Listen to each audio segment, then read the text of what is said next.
A 6000 mAh battery, a 6.4-inch Super AMOLED FHD Plus display, a 64 megapixel multi-sensor rear camera setup, and a 15,499 rupee price tag.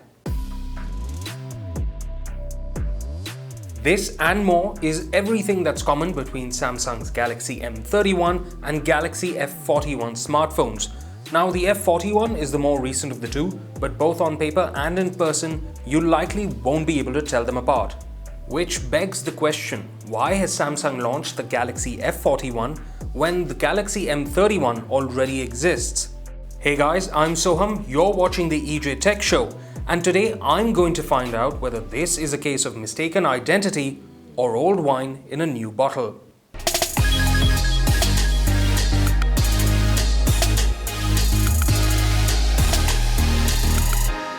First, let's quickly get through everything the Galaxy F41 gets on both the hardware and software fronts. Like I mentioned earlier, there's a tried and tested 6.4-inch Super AMOLED FHD Plus display here, with the familiar Infinity U notch. In true Samsung fashion, colors are punchy and watching content on this display is very enjoyable. Bezel sizes are unchanged, as is the standard 60Hz screen refresh rate. The rear camera setup is a 64 megapixel triple sensor setup and also includes an 8 megapixel and 5 megapixel sensor. There's no dedicated macro sensor here like you get on the M31, but it's still a reasonably versatile system that performs quite well in day-to-day conditions. Images taken in daylight are colorful enough, details are good, and natural depth of field with the 64 megapixel sensor is impressive. On the ultra-wide front, distortion is present but minimal.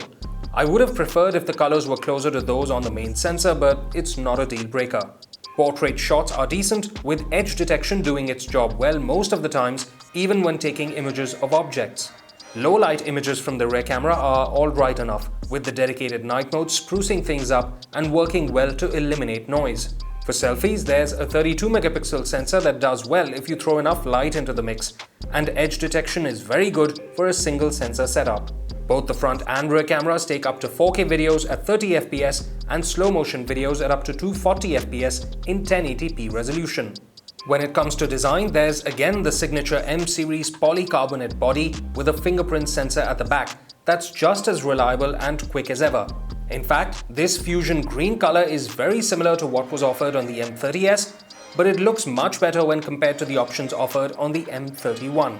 There's also the 3.5mm audio jack, USB Type-C port, and single speaker on the bottom of the F41. A full-fledged dual SIM plus microSD card tray is also present, which is very handy.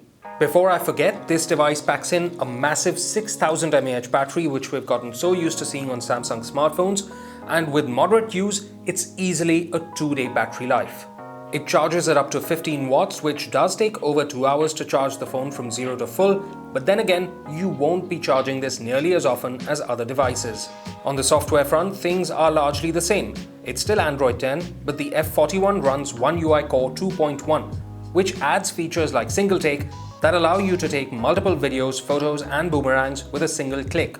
With the same Exynos 9611 chip that we've gotten quite used to, the experience is also quite similar. For day-to-day use, the F41 is more than enough with its 6GB RAM and up to 128GB internal storage, which can be supersized up to 512GB with a microSD card. Gaming performance is strong on titles like Call of Duty Mobile, as long as you don't push it too far with the highest graphics settings and maximum frame rate. Now, all this makes it seem like Samsung hasn't done much with the Galaxy F41 and just taken an old phone and slapped a new name on it. But when you start looking at the economics of this device, things start to make sense. You see, if you buy this phone from Flipkart, you're offered the Flipkart Smart Upgrade plan, which means you only pay 70% of the cost in order to use the phone for 1 year. At the end of that year, you can either switch to a different device or pay the remaining amount and continue using the F41.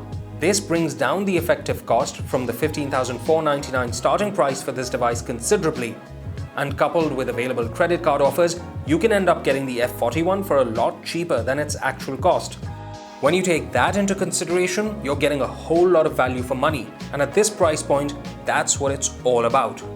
The F41 manages to check some big spec boxes like a 6000 mAh battery, 6GB RAM and a large Super AMOLED display at an extremely reasonable price. In my opinion, this is a paradigm shift for the brand.